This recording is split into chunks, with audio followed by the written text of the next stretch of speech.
Jalan, coba jalan slide-nya Troy. Oke, jalan ya. Oke, jalan dok. Ya, ya, terima kasih. Jadi kayaknya udah bisa nih. Suara saya jelas nggak ya? Suara saya jelas, terus Susilo? Jelas dok, jelas. Oke, oke. Ya, ya, ya. Nanti gimana nih urutannya nih? Siapa yang mau buka nih?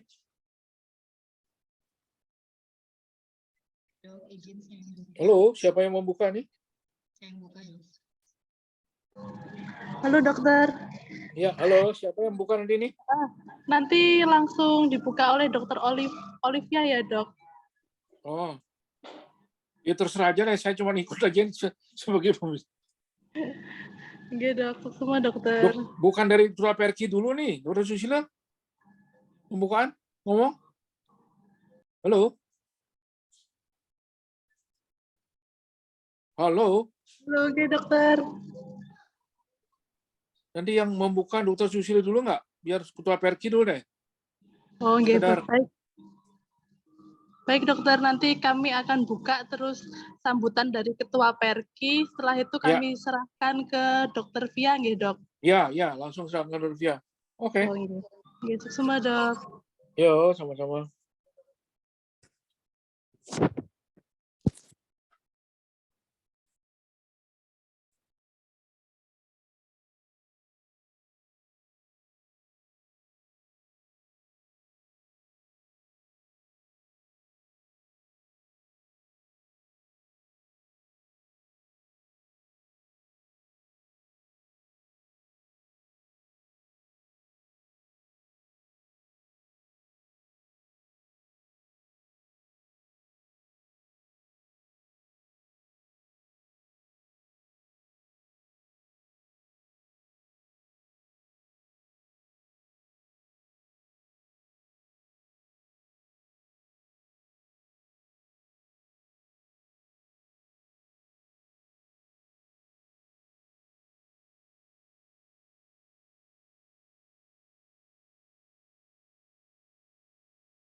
Kamu masuk nggak suaranya? Coba tes. Nah, coba kamu tes. Cek. Masuk.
Halo, apakah Halo. suara saya terdengar? Ya, halo, halo. Halo, Ya. Halo. halo Dokter Wayan, terdengar ya Ya, Dok ya? halo. Apa kabar? Waduh, Dengaran Mbak lama Dian. bersua kedengaran. nih. Ya nih, Iya, lama tak bersua ya. lama tak bersua Dian. Iya, siang Dokter Kadek juga. Halo, selamat Ya, siang. Dokter Olivia. Selamat siang. Oke, jadi kita nanti mulai jam 1 pas ya Dok ya? Oke, Sudah. silakan Mbak Dian. Dian. Oke. Oke. Ini Oke. bosnya nih, bosnya bercinta nih. Oke, baik. Kita mulai. Baik, selamat siang, salam sejahtera buat kita semua. Terima kasih pada kesempatan kali ini kita akan mengadakan webinar terkait dengan penanganan pada pasien ACS, di mana di sini AstraZeneca bekerja sama dengan Perki Bali. Jadi kami senang sekali bisa berkolaborasi dengan Perki Bali, dan kegiatan acara ini dengan judul adalah ACS Pasien What Can We Do More. Dan kita sudah hadir bersama kita pada siang hari ini ada Dr. Wayan Aryadharma, Dr. Kadek Susila Suryadharma, dan juga moderator kita adalah Dr. Luh Oliva Saraswati. Kami berharap untuk kegiatan ini tentunya bisa menambah referensi dokter dalam penanganan pasien-pasien ACS di dalam klinis praktek sehari-hari sehingga bisa membantu meningkatkan outcome dari pasien-pasien ACS.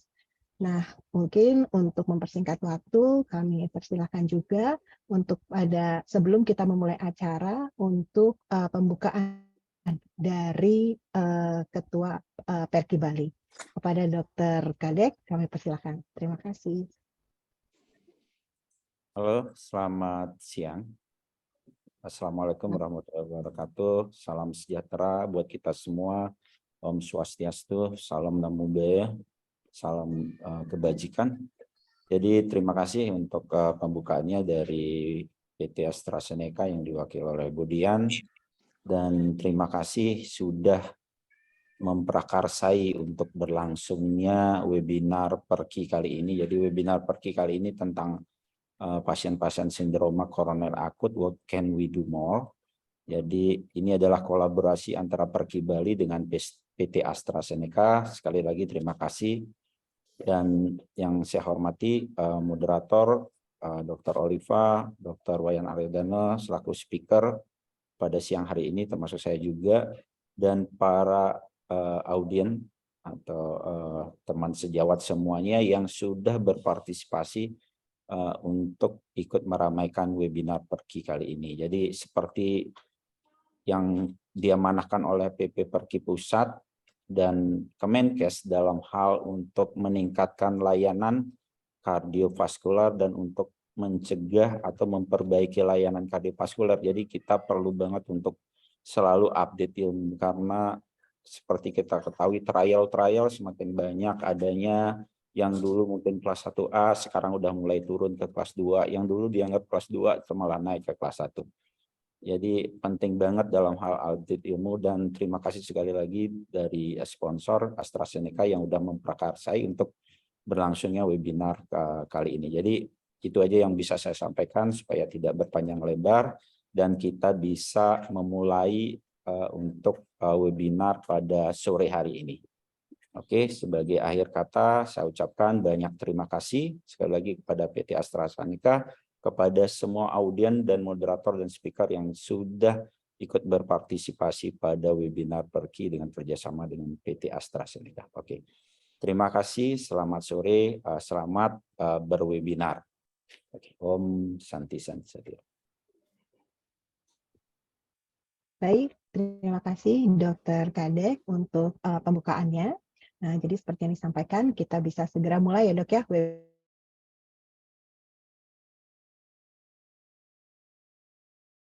webinar untuk membawa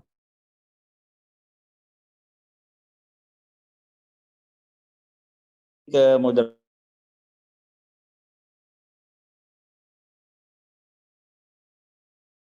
kami persilakan ke kegiatan ilmiah kita pada. Terima kasih.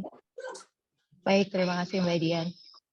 Selamat siang kepada kedua pembicara, Dr. Wayan Aryadana dan Dr. Kadit Susilo Suryadharma, serta para teman sejawat yang telah hadir dalam webinar kali ini. Siang ini kita akan sama-sama belajar tentang penanganan pasien ACS atau sindroma koroner akut dan apa sih yang bisa kita perbuat lebih pada pasien-pasien ini. Siang ini nanti Dr. Wayan akan membawakan mengenai manajemen atau tata laksana dari NST-ACS, jadi UAP dan NSTEMI. Apakah harus dilakukan pendekatan secara agresif atau mungkin dilakukan revaskularisasi lebih awal atau cukup dengan konservatif, jadi medical terapi saja. Dan kemudian kita akan lanjutkan dengan presentasi dari Dr. Susilo mengenai durasi pemberian DAPT pasca sindroma koroner akut pada pasien-pasien NST-ACS. Untuk webinar yang pertama, sesi pertama, saya akan memberikan kesempatan kepada Dr. Wayan Aryadana untuk membawakan materi yang berjudul Tata Laksana NST-ACS, Aggressive or Conservative Approach. Kepada Dr. Wayan, saya persilakan. Terima kasih, Dr. Via. Saya mohon slide pertama, silakan. Oke, jadi terima kasih kepada AstraZeneca yang mensponsor ini ya. Jadi disclaimer di sini, ini merupakan sponsornya AstraZeneca. Ya, lanjut slide. Nah, ini cuman saya ingin mengingatkan. Jadi akut coronary syndrome ini ada STEMI dengan non-STEMI. Sedangkan kita lihat sini di gambar yang kiri ini kita sebenarnya berurusan dengan trombus ya. Jadi plak yang mengalami suatu robekan, rupture, maka ada dua kemungkinan. Timbul bekuan darah trombus yang menyumbat total sehingga jadi suatu STEMI, jadi transmural ya. Sedangkan yang non-STEMI adalah parsial jadinya. Jadi trombus yang tidak total menyumbat keseluruhan sehingga trombus itu tidak menyumbat total blockade. Namun demikian, partikel atau bagian dari trombus itu akan dirilis dia, akan flow-nya langsung ke distal dia. Ya, lanjut slide. Nah, ini dia algoritma yang harus kita hafal ya, dari mulai gimana dari pemeriksaan fisik, kemudian chest pain-nya kayak apa, kita lihat di sini, kemudian EKG-nya apa yang terjadi, pada yang STEMI elevasi jelas, pada non-STEMI bisa depresi, T-inverted, bisa juga, kemudian troponинnya di sini. Pada yang STEMI jelas ada peningkatan yang tinggi, sedangkan pada non-STEMI tidak terlalu tinggi dia. Kemudian lanjutnya apakah ini memang untuk menentukan apakah ini kita ke non-STEMI atau STEMI, dan selanjutnya akan kita lakukan apakah ini konservatif atau langsung dengan primary. Nah, seandainya dia tidak jelas, maka kita arahnya ke unstable atau yang non-kardiak. Ya, slide. Nah, ini dia. Bagaimana sebenarnya patofisiologi non-STEMI. Jadi plak yang tadi yang rupture, timbul trombus. Nah, trombus itu tidak menyumbat total, namun sebagian saja. Namun sayangnya, bagian-bagian trombus, fraksi-fraksi dari trombus itu menyumbat ke distal. Jadi cabang-cabang dari koroner yang di distal, sehingga terjadi suatu blockade total, tapi yang kecil-kecil sehingga tidak menyebabkan kerusakan yang banyak, hanya sebagian kecil aja. Ya, itu yang bedanya dengan yang tadi yang total blockade menyumbat seluruh pembuluh darah koroner yang besar, sedangkan pada non-STEMI yang kecil-kecil aja yang disumbat. Inilah patofisiologinya. Ya, lanjut. Slide. Nah, ini dia. Suatu studi Chris Registry ini, gimana bahwa death in hospital di sini ternyata memang pada STEMI yang lebih tinggi daripada non-STEMI. Namun demikian, justru death from hospital discharge setelah 6 bulan, ternyata justru kematian lebih banyak pada kasus-kasus non-STEMI. Nanti kita lihat kenapa bisa demikian. Ya, lanjut, slide. Nah, ini dia. Ternyata ada studi, Epicurus Asia Study, ternyata kurang lebih 40% pasien non-STEMI tidak dilakukan revaskularisasi. Mungkin salah satu ini penyebabnya nih.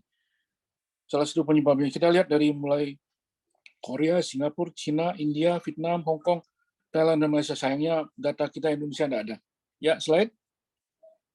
Nah, ini dia. guideline yang diambil dari European Heart Journal tahun 2020. Kita ini fokuskan ke non-STEMI yang high dan very high risk.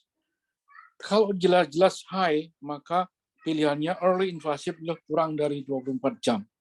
Nah, bagaimana yang sudah high risk? Jadi jelas non-STEMI, kemudian terjadi dinamik, jadi ST change ya di sini, simptomatik atau silent bisa, sempat diresusitasi dengan cardiac arrest ya, kemudian di Gray score lebih dari 140. Sedangkan very high risk ini hemodinamik sangat tidak stabil, shock juga di sini, recurrent, chest pain yang terus-menerus, jadi aritmia yang mengancam nyawa, dan seterusnya. Jadi harusnya di sini kurang dari 2 jam. Nah ini yang sayang sekali, selama saya sebagai kardiologis invasif, baik waktu saya masih di Sanglah ataupun sekarang sudah tidak dan di Siloam, ini mencapai waktu ini sangat sulit sekali, ya. Jadi ini persoalannya kita di sini. Ya, lanjut slide. Nah, ini dia. Bagaimana langkah-langkah untuk manajemen dari non-STEMI? Jelas dari mulai awal tadi, initial yang bagian sebelumnya itu, dari mulai anamnesa, faktor risiko, segala harus kita jadikan ini.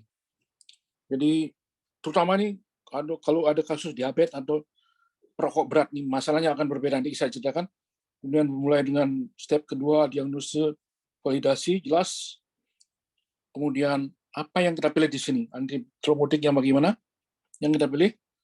Kemudian apakah perlu nih segera seperti tadi yang kurang dari 2 jam, kurang dari 24 jam. Kemudian apa yang kita punya? Modalitas apa yang kita punya di sini? Ya. Kemudian pada saat setelah tindakan, maka kita harus benar-benar menanganinya dengan komprehensif dari mulai faktor risiko dan segalanya itu sehingga akan menurunkan angka kejadian. Ya, slide. Nah ini dia. Ada suatu studi yang Epicor tadi ya, studi ini bahwa pasien-pasien justru akan terjadi kematian yang lebih tinggi yang tidak dilakukan apa-apa nih, hanya medikasi saja dibandingkan pasien non-STEMI ACS dilakukan PCI atau CABG. Jadi jelas nih hasilnya di sini bahwa pasien yang tidak diapa-apain, hanya medikasi saja, justru angka kematiannya, mortalitasnya lebih tinggi daripada yang dilakukan tindakan. Ya, slide. Slide. Nah, ini dia. Ini yang benar-benar kita harus sadari. Antiplatelet pada ACS. Jadi pada akut PACE, ini benar-benar saya udah ngalami berkali-kali ya. Jadi ini bahaya luar biasa di sini. Jadi platelet itu sangat agresif. Sangat-sangat agresif. Juga trombin generasi, jadi sangat-sangat agresif di sini. Sangat agresif. Jadi sejauh yang saya pernah alami, melakukan primary, melakukan early, bahwa akut PACE ini benar-benar sangat-sangat berbahaya di sini. Jadi perlu di sini andal dual antiplatelet terapi dan antikoagulan. Ini berdasarkan studi yang dibuat Cure, Plato, Essential, Coesis, Acuity, dan Atlas. Jadi berdasarkan studi-studi ini bahwa keadaan yang akut PACE ini sangat memerlukan kita itu kecepatan dan ketepatan pemilihan daripada antiplatelet dan antikoagulan. Kemudian selanjutnya intermediate PACE dan selanjutnya adalah pada saat chronic PACE. Kalau chronic PACE ini tidak terlalu kita ginikan, tapi justru pada akut PACE ini sangat-sangat diperlukan suatu ketepatan dan kecepatan pemilihan obat-obat ini. Ya, lanjut slide. Nah, ini dia. Jadi risk assessment untuk guide antiplatelet terapi pada pasien-pasien yang PCI. Tentunya di sini ada 1, 2, 3 ini ya. Pertama, bleeding risk. Kita harus menganamnesa apakah pasien ini pernah mengalami anemia, apakah platelet count-nya rendah, misalnya kurang dari 100, kemudian ada riwayat stroke, dan seterusnya. Kemudian, apakah ini prosedurnya gimana? Apakah non-radial atau radial? Jelas sekarang sudah mengarah ke hampir semuanya ke radial, karena pada menggunakan femoral risiko bleeding tinggi, kemudian menggunakan obat-obatan GP2B 3A, kemudian skor ini untuk melihat risknya nih. Jadi ada skor ARC, HBR, dan seterusnya. Kemudian antiplatelet responsiveness nih. Sayangnya kita belum pernah kita mengetes nih pada pasien yang sebelum tindakan, tapi paling tidak kita punya dari risiko bleeding. Kemudian yang ketiga, ischemic risk. Ini perlu di sini berdasarkan clinical variable, misalnya ini ACS, kemudian diabetes, perokok, kemudian umur lebih dari 75. Jadi perlu di sini kita harus sadari bahwa semakin tinggi usia pasien, maka risiko bleeding juga tinggi. Kemudian prosedur fiturnya di sini, apakah di multivessel atau left segala macam, ini perlu ada CTO atau bifurcation, ini sangat-sangat berperan juga di sini. Skor juga dimasuk, sehingga skor, GRIS, dan seterusnya. Sehingga di sini pada ujung-ujungnya adalah kita harus, tujuannya adalah untuk pemilihan antiplatelet agregasi di sini. Ya, lanjut slide. Nah, ini dia. Ini saya harus jelaskan secara pelan-pelan di sini bahwa kenapa kita menggunakan antiplatelet terapi during PCI. Yang tadi, pada acute phase, jadi plak mengalami rupture, kita di sini berurusan dengan trombos. Trombos yang sangat masif, total blockade. Yang saya alami pasien-pasien dengan diabetes, pasien-pasien dengan perokok berat.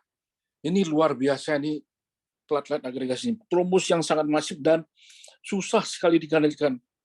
Sehingga hampir semua pasien-pasien yang saya kerjakan primary, itu hampir menggunakan GP2B3A.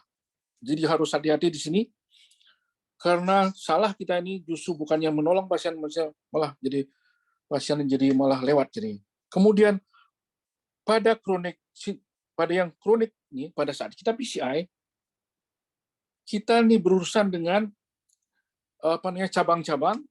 Pada saat kita melakukan ballooning di sini, terjadi suatu kerobekan dari rupture mungkin di daerah plaknya ini, sehingga bisa menyebabkan terjadinya rupture dari plak itu akan menyumbat ke cabang-cabang. Nah, ini ya, dengan memberikan antiplatelet agregasi yang kuat, antiplatelet, maka itu akan dicegah. Kemudian yang selanjutnya, mencegah stent trombosis di sini.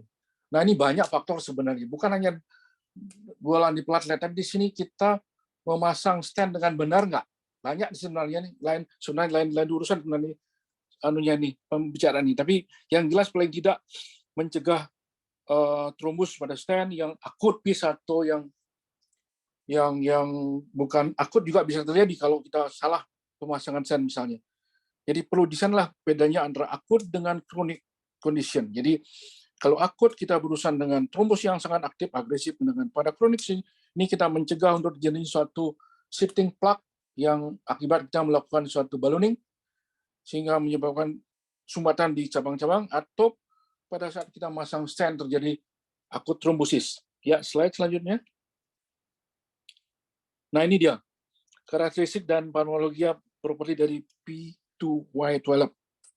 Jadi saya langsung aja, clopidogrel, prasugrel, walaupun prasugrel sudah ada di Indonesia, tapi kayaknya nih belum lancar nih kayaknya. Kita bicara masalah clopidogrel, jadi offset efeknya 3-10 hari, sedangkan prasugrel 5-10, Tika 3-4 hari.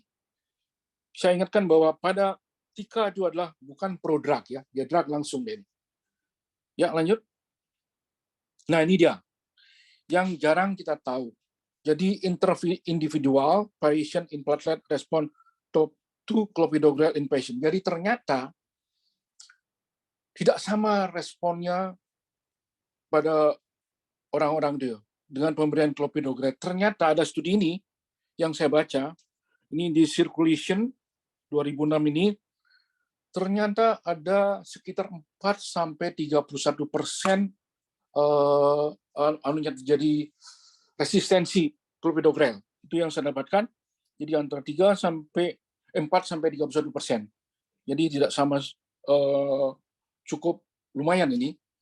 Jadi risiko untuk terjadinya macam-macam menjadi trombus, yang tidak maksimal pengobatan dan seterusnya. Jadi yang kita harus tahu bahwa ada resistensi penggunaan clopidogrel 4-31%. Ya, slide. Nah, ini dia. Ini kaitannya kalau kita akan melakukan suatu elective surgery. Bagaimana prasugrel, clopidogrel, ticagrelor, aspirin. Ternyata kalau ticagrelor itu cukup di stop selama 3 hari, kemudian bisa dilakukan tindakan operasi setelah hari 3. Kemudian kalau clopidogrel paling tak 5 hari, stop, baru kita gini. Sedangkan prasugrel malah lebih panjang lagi. Sedangkan aspirin seterusnya nih, karena dia itu mengikat di otomatis kalau memberikan antiplatelet agregasi si platelet itu dengan aspirin maka seumur hidup dia terikat. Sedangkan yang lain enggak. Ya, lanjut slide. Nah, ini ada studi Plato trial ya. Ini hipotesisnya adalah apakah ticagrelor itu efeknya lebih bagus ketimbang clopidogrel ya. Jadi lower risk of recurrent thrombotic event pasien-pasien ACS. Jadi melibatkan 43 negara, 862 tempat, melibatkan 18.600 sekian. Jadi pasien-pasien STEMI dengan primary PCI, non-STEMI dengan ACS dengan PCI, non-STEMI ACS dengan non-invasif. Nah, kita lihat apa hasilnya. Ya, slide. Ternyata dari primary endpoint-nya di sini, primary efikasinya cardiovascular death, myocardial infarct, dan stroke, ternyata clopidogrel lebih tinggi daripada ticagrelor. Ini kita lihat, jadi 11,7% untuk clopi dan 9,8%. Jadi secara statistik P 003 dia. Kemudian masalah bleeding yang sering kita takutkan pemberian tika di sini ternyata tidak jauh berbeda antara tika sama clopi 11,6 dan 11,2. Ya, slide lanjut. Slide. Slide. Halo. Halo, slide. Ini dia. Jadi selanjutnya bahwa ticagrelor more efektif pada penurunan cardiovascular event ya termasuk cardiovascular death di sini dibanding dengan clopidogrel. Jadi di sini dievaluasi selama 12 bulan ternyata tika itu lebih bagus hasilnya ketimbang clopi. Dan secara statistik ini bermakna 0,01. Jadi 5,1% dan 4,0%. Ya, slide. Nah, ini dia. Plato subanalisis pada non-STEMI ACS. Ternyata ticagrelor secara signifikan menurunkan primary endpoint dibandingkan dengan clopidogrel yang direncanakan non-invasive management. Ternyata di sini kita lihat bahwa pada clopidogrel, jadi yang no revaskulasi di sini lebih kejadiannya 14%, sedangkan yang medical therapy 15% penurunannya ya.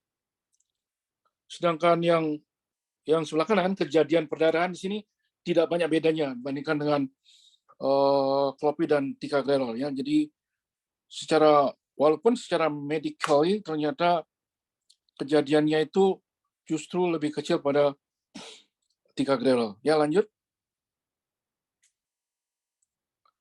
Kemudian ini suatu riset yang original membandingkan efikasi dan keamanan oral P2Y inhibitor pada kronisme antara prasugrel clopidogrel, prasugrel ticagrelor, ticagrelor clopidogrel. Ternyata kesimpulannya di sini adalah prasugrel dan ticagrelor menurunkan ischemic event, cuma di sini dikatakan meningkatkan risiko bleeding dibandingkan clopidogrel. Namun demikian, secara signifikan kematian menurun setelah pemberian ticagrelor saja katanya. Jadi tika di sini terbukti menurunkan angka kejadian walaupun mungkin di sini angka perdarahannya lebih tinggi. Ya, lanjut. Nah, ini jadi summary dari ACC AHA tahun 2023 loh ini. Jadi dan ESC recommendation for the use of oral P2A12. Jadi untuk pasien-pasien ACS. Jadi yang pertama di sini pada settingannya di sini. Jadi pre-treatment pada ACS nih ya, PCI. Jadi STEMI, non-STEMI ya. Jadi yang pertama adalah tika 180 atau prasugrel misalnya kita tidak perlu prasugrel atau clopidogrel 600 kita lihat di bawah ini ya. Kemudian pada non-STEMI di sini tika 180 mg atau clopi 600 mg. Kemudian untuk standar duration di sini berdasarkan AHA, ACC 12 bulan nih kelas 1 kemudian EC 12 bulan, kelas 1 sini, di acetosal, DAP nih, acetos plus 390 BID atau prasugrel 10 one daily atau clopidogrel 75. Nah, untuk yang standar. Kalau dia short duration di sini berdasarkan ACC AH 2021 selama 6 bulan 2B, kemudian ISC 20 2020 3 bulan. 2A diberikan hanya acetosal saja. Kalau diperlukan extended duration, jadi kalau yang di atas ini kita lihat, atau di sini aspirin discontinue di sini diberikan ACC dan AH 2021 1 sampai 3 bulan, 2020 EC 3 sampai 6 bulan, jadi 2A, jadi diberikan 390 2 kali, prasugrel 10 sekali, dan clopidogrel ini. Kalau perlu di extended duration di sini, yang di bawah ini, di ACC AH 2021 2B, EC 2020 high risk 2A, EC 2020 moderate risk, jadi diberikan DAP di sini, acetosal 360 atau 90 malah BID di sini. Jadi ini kayaknya hal baru nih ya. 360 atau 90 BID atau prasugrel 10 2 kali sekali atau clopidogrel 75 sekali. Jadi itulah yang terbaru ini ya. Jadi Jurnal American Cardiology intervensi 2023 ini terbaru ini. Jadi ini pilihannya nih untuk kita bisa memilih yang mana ini kita punya pasien. Ya, lanjut slide. Nah, ini dia. Bagaimana risiko dan benefit dan risiko pada antiplatelet terapi setelah PCI. Kita lihat jadi 1 bulan, 3 bulan, 6 bulan, 12 bulan, dan 36 bulan. Yang pertama adalah masalah lokal iskemik. Memang bulan-bulan pertama 3 bulan masih tinggi sekali di sini. Kemudian yang kedua, plak progresi atau destabilisasi memang cukup tinggi sini, antara 1 bulan sampai 3 bulan, namun selanjutnya akan menurun ya.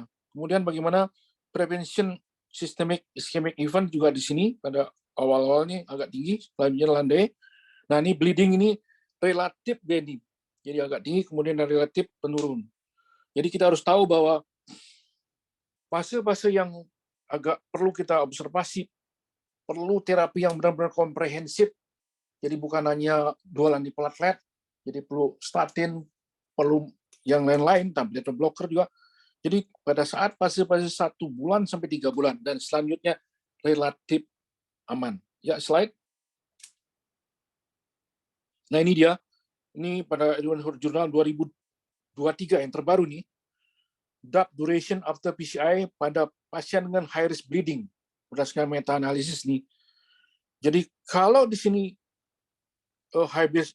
high bleeding risk ini misalnya precise DAP score lebih dari 25, jadi ini berdasarkan umur, hemoglobin, renal function, white blood count, prior bleeding. Nah, ini standar DAP-nya selama 6 bulan atau lebih. Kemudian kalau dia lebih tinggi lagi pada HBR dengan according to modified HBR-IC definition, ini mungkin lebih tinggi lagi.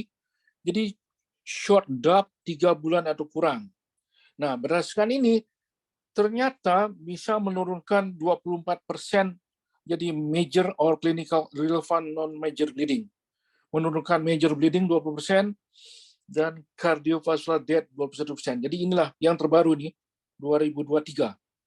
Ya, lanjut. Slide. Nah, ini juga yang 2020. Pemilihan antiplatelet terapi after PCI. Kalau dia bleeding risk, jadi lebih dari 4% rate major bleeding per tahun, kalau yes katanya, maka diberikan 1 bulan aja DAP. Diikuti dengan single antiplatelet terapi. Kalau ternyata tidak, ischemic risk-nya kita lihat. Berdasarkan klinisnya, angiografi dan hasil angiografi, kemudian kalau ternyata low, jadi kita bisa memberikan 3-6 bulan DAP, diikuti dengan aspirin monoterapi. Kalau intermediate atau high risk, jadi atau ACS, maka diberikan DAP selama 12 bulan. Jadi yang poten dari P2Y inhibitor atau 1-3-4 bulan DAP dengan ticagrelor. Nah, kata-kata ini ticagrelor by ticagrelor alone. Jadi ini hal yang terbaru nih. Ya, lanjut. Nah ini, jadi suatu penelitian 1 year clinical outcome TICA dibandingkan dengan CLOPI after BCI pasien dengan AMI ini. Ternyata all cause death-nya beda nih, bermakna jadi kayaknya TICA lebih lebih bagus, kemudian gininya stroke juga demikian, lebih tinggi justru, lebih rendah pada TICA. Kemudian iskemiknya justru juga nih bermakna perbedaannya, jadi lebih bagus pada TICA, ya, bleedingnya tidak juga. Nah, inilah hasilnya ini tahun 2019 ya. Ya, lanjut slide. High dose clopidogrel dibandingkan ticagrelor pada intermediate poor metabolism after PCI.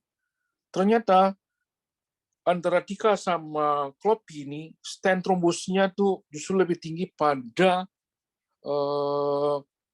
CLOPI dan secara statistik bermakna di sini. Jadi lihat kasusnya TICA 11 dari 614, sedangkan clopidogrel 53 per 638. Jadi sangat secara statistik bermakna di sini.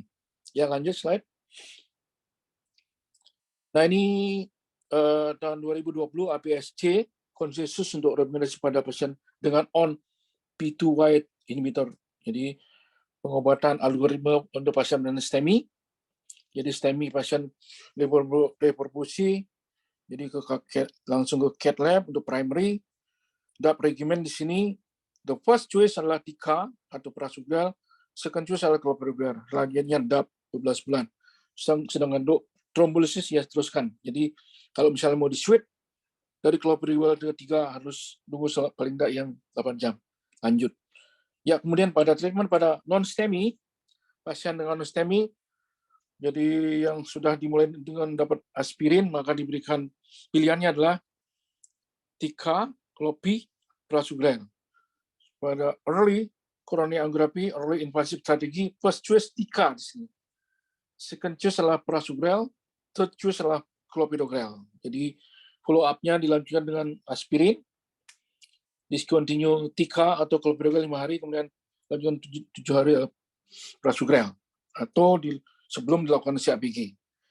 TICA atau prasugrel or clopidogrel second choice for 12 bulan. Itulah yang dilakukan rekomendasi untuk APSC. Lanjut slide. Nah, ini sebagai slide terakhir nih, take home message-nya jelas manajemen ACS dan STEMI berdasarkan risk stratification harus dengan risk stratification ya, bahwa kita ternyata tadi bahwa pasien non ACS yang tidak dilakukan invasif, jadi hanya medikasi, justru angka kematian lebih tinggi. Kemudian berdasarkan statistik dan pharmacokinetic property dari P2Y12 tidak sama. Jadi tadi sudah saya jelaskan gimana di perbedaannya. Kemudian jadi kita harus maksimalkan di sini outcome dari pasien jantung dengan perkembangan strategi. Jadi sebaiknya dilakukan PCI, paling enggak angiografi, kemudian berikan DAP selama 12 bulan jika tidak ada bleeding risk. Jadi untuk pasien high risk bleeding, jadi harus kita berikan shot lagi. Jadi ticagrelor di sini lebih poten ya dalam menurunkan angka kejadian kematian dibandingkan clopidogrel. Saya rasa sekian dari saya. Nanti kita lanjut dengan diskusi. Terima kasih. Baik, terima kasih kepada Dr. Wayan Aryadana atas presentasinya mengenai manajemen dari PNST ACS yang terbaru. Jadi mungkin dari sini kita bisa belajar bahwa sekarang banyak sekali ada perubahan dari algoritma-algoritma yang biasa kita hafalkan dulu ya. Jadi semua selalu dulu DAPT, 1 year, kemudian sekarang jadi ada perubahan, kita harus menilai resiko iskemik maupun resiko bleedingnya. Jadi tidak sesimpel dulu lagi. Nah, berikutnya kita akan lanjutkan ke sesi berikutnya yang akan disampaikan oleh Dr. Susila mengenai bagaimana pemberian DAPT pada pasien ACS dan durasinya berapa lama kita harus berikan pada pasien ini.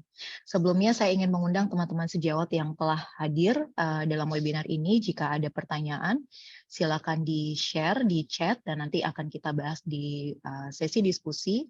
Kemudian link absensi juga telah tersedia di chat. Dan terima kasih kepada AstraZeneca atas supportnya untuk webinar siang ini. Saya persilakan kepada Dr. Susila untuk memulai presentasinya. Silakan dokter. Terima kasih Dr. Oliva selaku moderator yang sudah memoderatori acara webinar Perki kali ini. Izin saya share slide.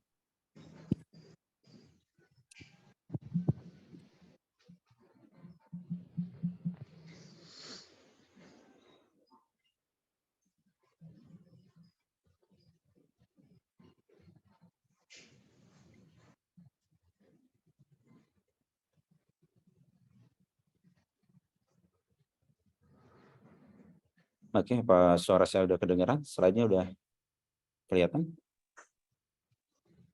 Oke, terima kasih. Jadi terima kasih kepada Dr. Wayan yang sudah banyak mempresentasikan tentang dual antiplatelet, bagaimana pemilihan dual antiplatelet, bagaimana cara kerja dual antiplatelet. Jadi ini lebih ringan. Jadi selanjutnya dalam hal saya mempresentasikan slide saya karena banyak juga yang akan dibahas bagaimana sih tentang pemilihan dual antiplatelet pada pasien-pasien post ACS. Jadi adapun saya diberikan tugas untuk menyampaikan bagaimana kita memutuskan untuk memilih dual antiplatelet yang benar, terus bagaimana memilih durasi dual antiplatelet pada pasien-pasien post ACS. Jadi ini suatu pendekatan case study. Ini adalah disclaimer dari webinar saya, presentasi saya. Jadi presentasi ini disponsori oleh pihak AstraZeneca yang bersifat lebih ke promosi. Jadi ini adalah suatu case study. Jadi ada 57 tahun laki-laki datang ke emergensi dengan keluhan nyeri dada yang tipikal angina. Tipikal impact 20 menit, nyeri dengan keringat dingin dan chest pain. Pasien merasakan nyeri dada yang tipikal di sentral, menjalar ke lengan kiri, tertindih. Pasien sudah diberikan aspirin 300 mg, oral kunyah dengan sublingual nitrat.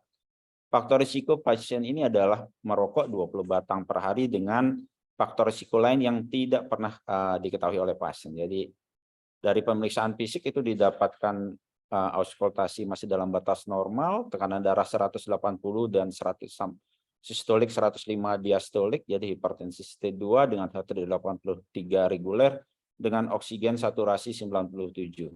Pasien di emergensi diberikan rosuvastatin 40 mg, clopidogrel 300, nitrat, ramipril. Jadi seperti teman-teman sejawat semuanya ketahui, jadi risk factor udah jelas, pasien datang dengan chest pain lebih dari 20 menit, ya tipikal, ya ini suatu akut coronary syndrome. Jadi sudah ditreat dengan initial treatment untuk akut coronary syndrome di emergensi. Ini adalah gambaran EKG seperti yang Dr. Wayan tadi sudah sampaikan di topik pertama. Jadi kalau kita lihat di sini, ini EKG-nya dengan ST elevasi di APR dengan ST depresi lebih dari 6 lead. Kalau masuk kategori end-stage ACS, ini udah masuk kategori very high risk. Oke, dilakukan cardiac markernya positif, dan 30 menit kemudian pasien mengeluh nyeri dada yang tambah berat. Hampir seperti bilang pasien seperti ada gajah yang duduk di atas dadanya. Jadi pasien benar-benar merasakan dadanya seperti tertindih. Dari gambaran EKG juga dilihat masih tetap sama, ada ST elevasi di APR dengan gambaran ST depresi lebih dari 6 lead. Jadi sudah bisa disimpulkan ini adalah pasien dengan end-STEMI. Saat kita ketemu pasien dengan non-ST elevasi ACS dengan peningkatan cardiac marker, ini adalah end-STEMI. Kita melakukan risk stratifikasi seperti yang sudah disampaikan oleh pembicara sebelumnya. Risk stratifikasi kita bisa memakai TIMI risk, GRIS risk. Untuk melihat pendarahannya kita bisa pakai Hasbled. Kalau pasien mau direncanakan untuk PCI, kita bisa pakai franchise DAPT score. Nah, pasien ini termasuk kategori end-STEMI dengan high risk, very high risk, oleh karena ada ST elevasi di APR dengan ada ST depresi lebih dari lead. Pasien sudah ditreat dengan clopidogrel 300, plan untuk dilakukan PCI. Apakah kita dengan aspirin dan dengan clopidogrel? Pertanyaannya adalah, apakah kita memerlukan hotel antiplatelet nggak pada pasien ini untuk PI12 inhibitor? Seperti kita tahu ada ticagrelor sama prasugrel. Terus bagaimana men-switch kepada pasien-pasien yang sudah diberikan clopidogrel? Bagaimana men-switch ticagrelor, bagaimana men-switch prasugrel? Terus P2I12 inhibitor yang mana yang kita berikan? Setelah tindakan pasang stent, berapa lama kita berikan DAPT? Mungkin pelan-pelan kita bahas bersama bagaimana sih next step pemilihan tentang DAPT, terus durasi pemberian DAPT setelah pasien dilakukan PCI atau setelah dilakukan stenting. Ini adalah site dari tempat kerja dari anti agregasi platelet seperti kita ketahui. Jadi kita akan mengkombinasi dual antiplatelet antara aspirin dan P2I12 inhibitor karena dia mempunyai site bekerja yang sama. Yang satu lewat ADP, yang satu lewat tromboxan A2. Di samping kita memberikan dual antiplatelet, kita juga memberikan antikoagulan. Antikoagulan pilihannya dari UFH, enoxaparin, dan fondaparinib yang IV. Dan kalau misalnya terjadi saat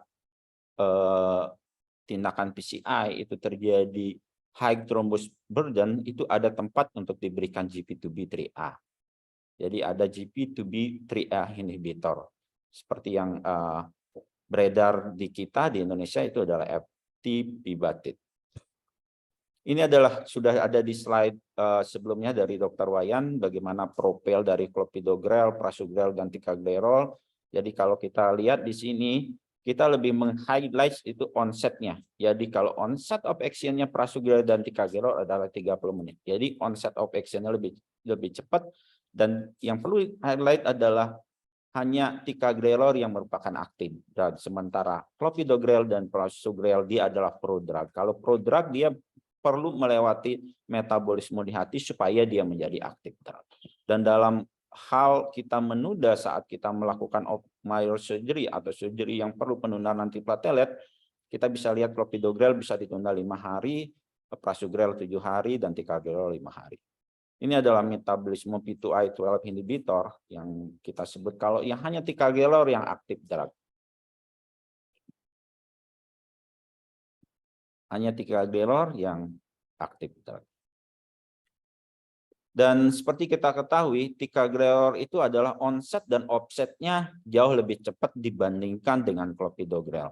Kalau kita melakukan loading dose ticagrelor dibandingkan clopidogrel dalam 30 menit, dia bisa melakukan inhibisi platelet aggregation itu sampai 41% berbanding 8% clopidogrel.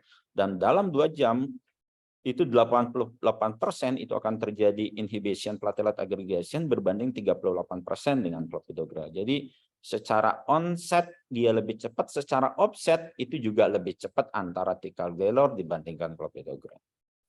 Ini adalah beberapa studi dari ticagrelor, prasugrel, dan clopidogrel. Kalau clopidogrel seperti kita ketahui ada cure study, itu dikatakan bahwa cardiovascular event itu menurun. Hazard ratio-nya menurun 0,8 hazard ratio, begitu juga ticagrelor dan prasugrel. Tetapi untuk hazard ratio untuk death from vascular cause itu hanya ticagrelor yang terjadi penurunan yang memiliki nilai statistik yang bermakna. Ini adalah kurva Kaplan-Meier yang kita lihat pada studi dari Plato, studi ACS subanalyze dari Plato. Itu dikatakan bahwa ticagrelor adalah P2I12 inhibitor yang lebih poten dibandingkan dengan clopidogrel, baik pada pasien-pasien yang tidak dilakukan revaskularisasi maupun dilakukan revaskularisasi, baik pada primary endpoint maupun all-cause death. Kita lihat di sini bahwa dari kurva Kaplan-Meier jelas outcome-nya jauh lebih baik pada penggunaan dengan ticagrelor dibandingkan dengan clopidogrel. Ini adalah studi original research article, jadi membandingkan safety antara P2I P2Y12 inhibitor pada pasien-pasien ACS itu dikatakan bahwa ticagrelor signifikan menurunkan kardiovaskular mortalitas dan all-cause mortality dibandingkan dan clopidogrel. Dan secara statistik itu tidak ada penurunan yang signifikan oleh prasugrel. Kita bisa lihat di sini dari meta-analisis yang dikatakan bahwa hanya ticagrelor yang signifikan menurunkan mortalitas kardiovaskuler, sedangkan prasugrel itu tidak ada statistik yang signifikan dalam penurunan mortalitas. Ini juga sudah dibahas pada slide sebelumnya, jadi saya lebih gampang dalam menyampaikan slide saya. Jadi pada pasien-pasien STEMI yang dilakukan reperfusi, pilihannya adalah poten antiplatelet, seperti teman-teman sejawat sudah ketahui. Jadi poten antiplatelet bisa diberikan ticagrelor atau prasugrel, dan second choice-nya adalah clopidogrel. Clopidogrel hanya diberikan jika tidak tersedia ticagrelor atau prasugrel atau ada kontraindikasi. Termasuk pada pasien-pasien dilakukan trombolisis bisa di-switch untuk pemberian ticagrelor. Dalam pemberian ticagrelor bisa diberikan 8 jam kemudian atau pada next day pada pasien-pasien. Dan pada pasien-pasien non-ST-ACS yang hanya dilakukan konservatif strategi itu pilihannya hanya ticagrelor dan clopidogrel. Prasugrel tidak masuk pada antiplatelet yang dipilih pada pasien-pasien dengan end-STEMI yang hanya dilakukan konservatif strategi. Tetapi pada pasien-pasien yang akan dilakukan PCI, pilihannya bisa ticagrelor, prasugrel, dan clopidogrel. Dan first choice-nya adalah ticagrelor, second choice-nya adalah prasugrel.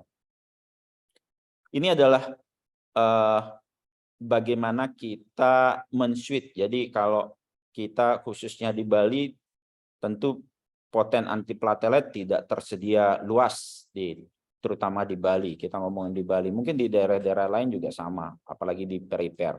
Jadi kebanyakan kita menerima pasien ACS itu sudah dilakukan loading dose oleh aspilet dan clopidogrel. Terus bagaimana apakah bisa kita men-switch ke poten antiplatelet? Tentu bisa. Jadi saat pada pasien-pasien dengan ACS yang akan dilakukan PCI atau tanpa dilakukan PCI, kita bisa men-switch dengan memilih poten antiplatelet. Kalau kita mau men-switch ke ticagrelor, kita langsung loading 180 tanpa memikirkan kapan diberikan loading dose dari clopidogrel. Begitu juga jika pasien akan dilakukan prasugrel. Nah, ini loading dose 60 ini adalah loading dose untuk Eropa. Untuk negara Asia itu berdasarkan trial yang dilakukan di Jepang, itu loading dose-nya diturunkan jadi 20 mg. Karena high risk bleeding pada pasien-pasien ASEAN itu lebih tinggi ketimbang pada pasien-pasien populasi Eropa. Sehingga loading dose prasugrel itu untuk populasi Asia itu adalah 20 mg, dilanjutkan continue dengan 3,75 mg. Terus bagaimana untuk pengobatan dual antiplatelet? Untuk pasien-pasien setelah dilakukan pemasangan stent PCI atau pada pasien-pasien yang dilakukan konservatif. Tadi juga sudah dijelaskan pada pasien-pasien ACS dual antiplatelet sebaiknya diberikan 12 bulan DAPT. Dan kita mesti lihat antara risk of ischemic dan risk of bleeding. Kalau pada pasien-pasien yang akan dilakukan PCI, ada patokan namanya precise DAPT. Saat precise DAPT lebih besar daripada 25, jadi pasien ini sudah termasuk kategori high risk of bleeding. Jadi DAPT bisa dibikin sependek mungkin.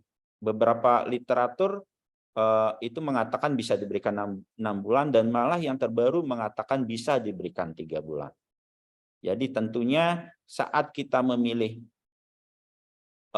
semakin pendek DAPT yang diberikan, kita harus mengoptimalkan stent yang dipasang. Jadi prevalence optimize dari PCI, stent optimize itu harus tercapai. Oleh karena terjadinya akut trombosis tidak semata-mata oleh DAPT yang kita berikan, tetapi oleh pengerjaan yang kita lakukan saat melakukan PCI sangat berpengaruh, di samping oleh psikosis itu sendiri. Apakah dia diabetes, CKD, femil, itu sangat penting juga. Jadi di sini juga dikatakan pada pasien-pasien yang post ACS yang dilakukan PCI sebaiknya diberikan DAPT selama 12 bulan. Tetapi pada pasien-pasien dengan pre-CIS DAPT lebih dari 25, artinya udah risk of bleeding yang meningkat, itu bisa diberikan short DAPT. Ini adalah beberapa strategi yang bisa diberikan, dan kadang-kadang kita bisa memberikan DAPT melebihi dari 12 bulan jika kita melihat kompleksitas dari lesi yang dilakukan PCI, misalnya bifurcatio, left main bifurcatio, calcified, ya itu bisa kita lakukan lebih lama untuk penggunaan DAPT. Dan kita juga di guideline juga dikatakan bahwa ada istilah deeskalasi dari P2Y12 inhibitor. Jadi deeskalasi itu bisa pertama diberikan poten antiplatelet selama 1 bulan, setelah itu dilakukan deeskalasi dengan pemberian clopidogrel untuk selanjutnya. Dan ini tentunya saat kita memilih melakukan deeskalasi, di sini di garis bawahi kita juga harus melakukan platelet function testing, karena isu dari resistensi clopidogrel kejadiannya sangat tinggi.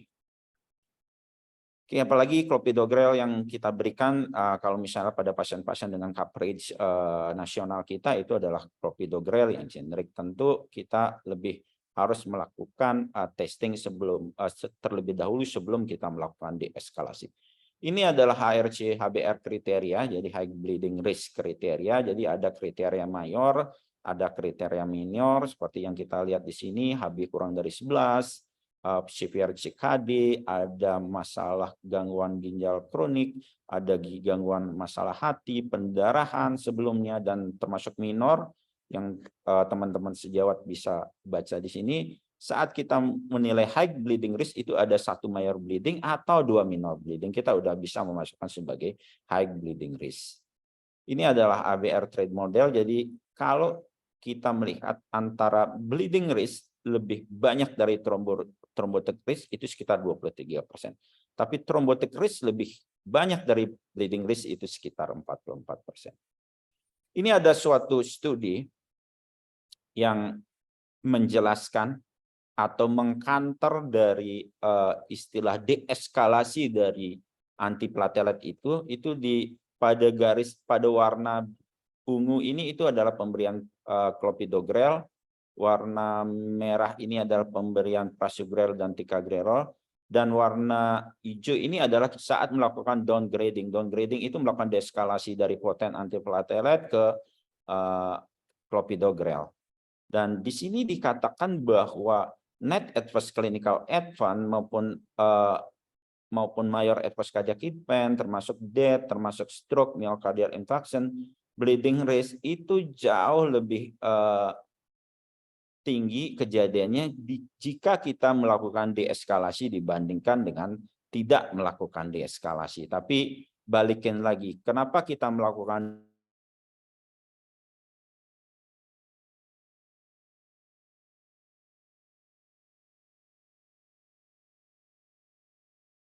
bleedingnya tinggi? Memang ada tempat dilakukan deeskalasi seperti yang disampaikan oleh guideline, tentu dengan kita melakukan tes fungsional antiplatelet terlebih dahulu. Ini adalah respon dari inhibisi platelet aggregation saat kita memakai, yang merah ini adalah ticagrelor, yang kuning ini adalah clopidogrel. Saat kita men-switch dari ticagrelor ke clopidogrel, ternyata ada penurunan dari IPA itu sendiri. Tetapi saat kita men-switch dari clopidogrel ke ticagrelor, malah inhibition platelet aggregation-nya akan meningkat. Mungkin yang menjadi isu dari poten antiplatelet, ticagrelor dan prasugrel dibandingkan dengan clopidogrel itu adalah risk of bleeding atau adanya total mayor bleeding. Dan ini ada beberapa studi yang ada dengan populasi sampel yang cukup besar. seperti treat study pada pasien-pasien post-fibrinolitik itu dikatakan pada pasien kurang dari 75 tahun yang dilakukan fibrinolitik pada pasien-pasien STEMI itu ternyata pemberian ticagrelor itu tidak non-inferior dibandingkan dengan clopidogrel masalah TIMI mayor bleeding pada 30 hari. Begitu juga plato Asia, jadi karena dianggap ada istilah mungkin teman-teman sejawat juga udah tahu ASEAN paradox karena dianggap bahwa risk of bleeding pada pasien-pasien East Asia paradox East Asia itu lebih tinggi dibandingkan risk of bleeding pada pasien-pasien negara Eropa. Sehingga dari plato Asia juga dikatakan bahwa antara ticagrelor dibandingkan clopidogrel itu tidak ada perbedaan yang bermakna dari segi interaction dengan pendarahan. Begitu juga real world registry antara ticagrelor pada elderly pasien bahwa ticagrelor tidak signifikan meningkatkan kejadian mayor bleeding dibandingkan clopidogrel. Begitu pada pasien plato ACS, plato CKD itu tidak signifikan secara statistik terjadi peningkatan bleeding antara pemberian ticagrelor dibandingkan clopidogrel. Ini adalah bagaimana kita berapa lama antitrombotik diberikan, mungkin sudah tersampaikan pada slide sebelumnya, jadi kita lewatin. Dari sini kita dapat sampaikan pada case itu, kita kembali ke case, bahwa pasiennya adalah N-STEMI perihygris. Kalau N-STEMI perihygris, seperti Dr. Wayan sampaikan tadi, harus bisa tercapai early PCI dalam kurang dari 2 jam. Pasien already treated di clopidogrel di emergency. Bagaimana plan PCI? Nah, ini pasiennya adalah sudah mempergunakan P2Y12 inhibitor clopidogrel. Apakah bisa di-switch ke poten? Jelas, sangat jelas. Guideline mengatakan bahwa pilihan pertama adalah poten antiplatelet, ticagrelor atau prasugrel. Clopidogrel dipilih jika tidak ada ticagrelor atau prasugrel. Men-switch bisa sangat memungkinkan. Jadi udah dijelaskan saat pasien datang dengan clopidogrel, kita bisa langsung melakukan loading dose dengan ticagrelor 180 tanpa memikirkan kapan diberikan clopidogrel. Terus hanya jelas apa? Jelas kalau dari studi yang ada sebelumnya jelas pilihannya adalah yang paling utama adalah ticagrelor, setelah itu baru pemilihan untuk prasugrel. Terus P2Y12 inhibitor yang mana yang diberikan? Jelas pilihannya adalah ticagrelor karena dia onset dan offset of action-nya jauh lebih bagus dibandingkan dengan clopidogrel. Dan ticagrelor juga dari banyak studi yang tadi disampaikan bahwa risk of bleeding-nya juga tidak non-inferior istilahnya dibandingkan dengan clopidogrel. Terus kalau lihat case ini kalau kita lihat kita tidak menyertakan hasil labnya dan kita anggap aja ini adalah low risk of bleeding. Jadi franchise DAPT-nya kurang dari 25, kita bisa memberikan 12 bulan. Kalau lebih dari 25 udah mulai high bleeding risk, kita bisa memberikan 3 sampai 6 bulan. Ya, kemarin juga ada beberapa pasien, ada pasien STEMI left main stenosis. Saya pasang pasien umur 88 tahun, left main stenosis. Life saving aja, pasien udah cardiac arrest, kiriman dari Rumah Sakit Wongayo, saya pasang stenting profesional LM-LAD. Akhirnya saya berikan DAPT dengan durasi short DAPT 3 bulan. Oke, mungkin itu yang bisa saya sampaikan. Nanti mungkin kalau ada yang bisa kita diskusikan bersama-sama. Terima kasih. Baik, terima kasih kepada Dr. Susila atas presentasinya mengenai kasus ya. Jadi kita bisa tahu langsung bagaimana mempraktekkan pemberian dual antiplatelet yang tepat pada pasien dengan NST-ACS. Sebelum kita mulai sesi diskusi, saya ingin mengundang Budian dari pihak AstraZeneca sebagai sponsor kami kali ini untuk membawakan sedikit presentasi ya, Budian. Ya, jadi kita akan baik, Dr. Oliva, terima kasih. terima kasih juga kepada Dr. Wayan dan juga Dr. Kadek atas presentasinya. Jadi kita akan memasangkan satu video, Dok, terkait dengan Brilinta.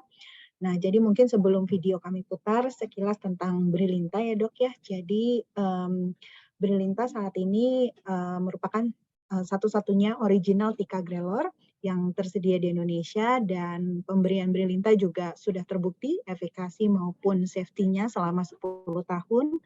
Dan saat ini indikasi Brilinta selain ACS, juga kami baru saja mendapatkan approval untuk stroke gitu ya. Jadi kalau nanti dokter sejawat, dokter-dokter kardio juga menemukan pasien ACS dengan stroke, juga bisa mempertimbangkan gitu ya nantinya untuk pemberian ticagrelor juga. Baik, mungkin itu saja dari kami. Kami persilakan untuk Mas Satya untuk memutar videonya. Terima kasih.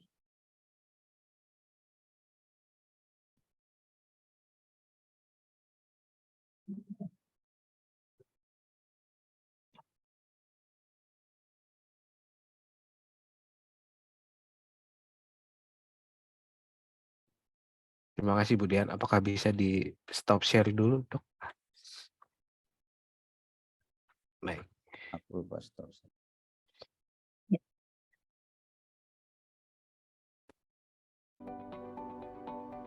At AstraZeneca, we push boundaries of science to deliver life-changing medicines. We have over 100 years of drug development expertise.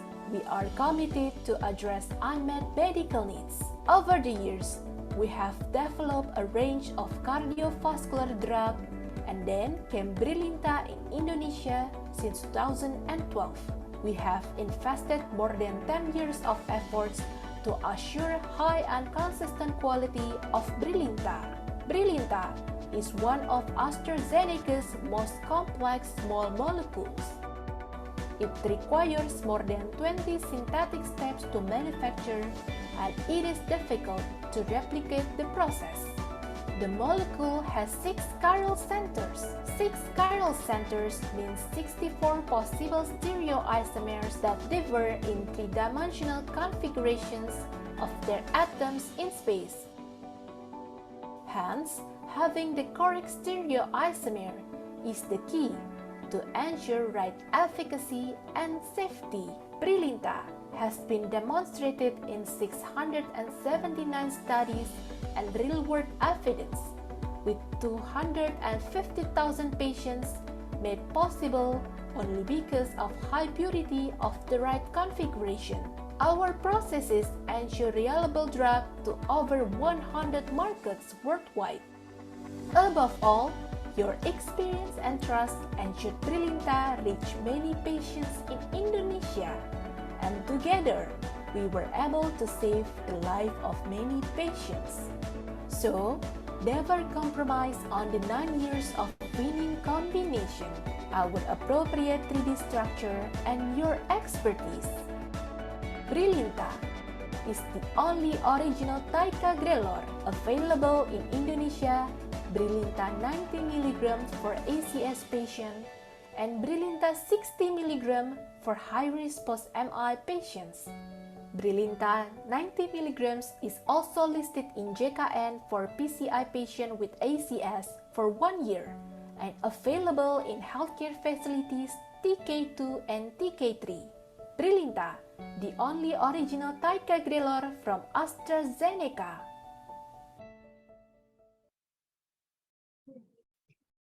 Baik, Dok. Sekian informasi dari kami, Dok. Terima kasih atas kesempatannya. Baik, terima kasih kepada Bu Dian dari AstraZeneca. Sekarang kita akan lanjutkan ke sesi diskusi Dr. Susilo dan Dr. Wayan. Saya undang Ya, Dr. Wayan silakan. juga. Baik, Dokter.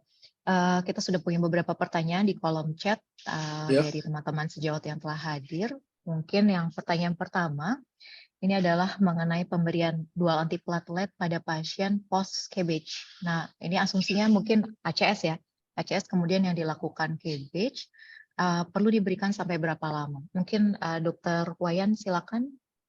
Oke, terima kasih Dorvia. berdasarkan dari American College of Cardiology, ada studinya ini, jadi dual antiplatelet bisa diberikan selama 12 bulan. Ini yang keluaran dari 2018 nih, berdasarkan American College of Cardiology, antiplatelet management of the CABG. Halo, Oke, dokter, terdengar, dok. dengar ya? Jadi berdasarkan American College of Cardiology 2018 nih, jadi bisa diberikan dual antiplatelet selama 12 bulan. Tentunya di sini harus semua, bukan hanya dual antiplatelet yang harus diperhatikan, dari LDL-nya, kolesterolnya, atau risiko yang lain juga. Itu harus. Ya, saya rasa itu. Ada lagi mungkin? Baik, dokter. Jadi tetap 12 bulan untuk pasien post Ya, KBC, dok ya, ya, DAPT-nya tetap ya. berdasarkan American College of Cardiology Baik. 2018. Apa kira-kira pemilihan jenis P2Y12 inhibitor-nya sama seperti kalau pasiennya post PCI juga, Ya, dok? sama aja. Nah, ya? Baik. Baik, dokter. Mungkin sudah cukup jelas ya untuk jawabannya. Saya lanjutkan ke Dr. Wayan satu lagi ya, dok ya. Ya, silakan. Kalau ada pasien NST-ACS very high risk, tapi ternyata diketahui bahwa dia alergi aspirin, dan pasiennya rencana akan dilakukan PCI, apakah ada rekomendasi pemberian obat lain untuk menggantikan posisinya aspirin berarti ya, dokter? Ya, oke. Ini berapa kali saya mendapat pertanyaan ini. Saya juga pernah mengalami dan pernah saya melakukan tindakan ini. Jadi bisa kita pilih berdasarkan saya baca, silotazol bisa diberikan dengan dosis 2 kali 50 atau 2 kali 100 tergantung dari pasiennya. Apakah ini very high risk, untuk high risk tergantung dari risiko bleedingnya juga harus diperhatikan juga ini. Jadi bisa pilihannya silotazol. Baik, dokter. Berarti aspirin diganti dengan silotazol, either 2 kali 50 atau 2 kali 100 ditambah dengan pilihan P2Y12 inhibitor berarti ya, dok ya? Baik, baik, saya rasa sih sudah cukup jelas. Silakan, Dr. Susil. Ini kasus menarik nih. Sebenarnya pemberian silostazol pada pasien-pasien yang itu ibaratnya kayak di bawah tangan ya, dok ya, karena ya benar, karena belum ada studinya itu. Belum ada tapi ada yang mengatakan demikian loh. Iya, dok. Sebenarnya kalau gini, dok, mungkin dari beberapa juga pernah ada seperti ini, case seperti ini, dok. Jadi emang dia akan memilih pemberian poten antiplatelet, terutama ticagrelor. Dia akan memilih pemberian poten antikoagulat, dan jelas saat melakukan PCI mesti pakai imaging, dok. Karena kan pada pasien-pasien sekarang itu adalah terjadinya ISR tidak hanya semata-mata oleh karena antiplatelet yang kita berikan. Kita berikan platelet, kita berikan imaging, kita berpikir bahwa stent yang kita pasang sudah dengan ukuran stent WNO sehingga untuk menurunkan untuk kejadian ISR-nya jauh lebih tinggi mungkin. Ya, setuju memang itu. Karena ini terus terang aja kenapa saya pilih silotazol. Waktu saya fellow, ini pengalaman saya, Dr. Uto almarhum, beliau tuh menggunakan silotazol loh. Jadi ada studinya itu ada, Dr. Uto itu yang mengerjakan. Cuman saya nggak tahu hasilnya kayak apa. Itu dilakukan pemberian silotazol. Waktu saya di harapan kita. Baik, dokter. Berarti kalau misalnya kita lihat dari imaging dia penempatan stand yang cukup baik, memungkinkan nggak untuk memberikan single antiplatelet saja, Dr. Susilo atau Dr. Wayan? Iya, pengalaman saya malah saya tidak memberikan aspirin. Berarti single antiplatelet ya, dok ya? Dosisnya waktu itu menggunakan clopidogrel 900, bukan 600, 900. Dan hasilnya bagus. Dan saya siap-siap dengan GP2B3A. Jadi harus disiapkan itu. Iya, iya, dok. Jadi saya setuju, dok. Jadi pada prinsipnya kan sekarang stent generasi ketiga sekarang udah, kalau lihat trial stent generasi ketiga malah dia penggunaan DAPT-nya hanya 1 bulan, dok. Iya, ya setuju, benar. Sayan tuh ibarat kalau ada sayan DAPT trial itu dia membandingkan antara DAPT 1 sampai 3 bulan dengan DAPT 6 sampai 12 bulan itu tidak ada perbedaan secara iskemik maupun malah nilai bleeding risk-nya jauh lebih rendah. Setuju kalau yang generasi terakhir. Cuman kita masalahnya itu kita akan memilih optimal daripada tindakan kita dan pemilih stent yang bisa mempergunakan short DAPT. Ya, setuju itu. Tapi kita kan kebanyakan BPJS tuh post generation stent. ya konsekuensinya harus 1 tahun itu. Baik dokter, jadi nanti tergantung pemilihan stand-nya ya dok ya. Iya. Pemilihan stand yang lebih jadul berarti baru, harus kita nggak perlu lama-lama. ya, kalau yang baru kita mungkin bisa pergunakan SAPT dengan P2Y12 inhibitor yang poten, tapi kalau yang stand yang jadul-jadul mungkin kita harus tetap pakai silostasol sebagai pengganti aspirin ya. Ya, setuju. Baik, terima kasih. Selanjutnya kepada Dr. Susila, ini ada pertanyaan. Pada beberapa studi di area Asia Timur ya, dikatakan bahwa penggunaan aspirin sebagai long term SAPT post PCI ini posisinya sudah digantikan oleh P2Y12 inhibitor. Jadi P2Y12 inhibitor sebagai single antiplatelet untuk maintenance dose ya dok ya, untuk extended duration. Dan ternyata hasilnya lebih baik. Kira-kira bagaimana pendapat dokter terkait hal ini?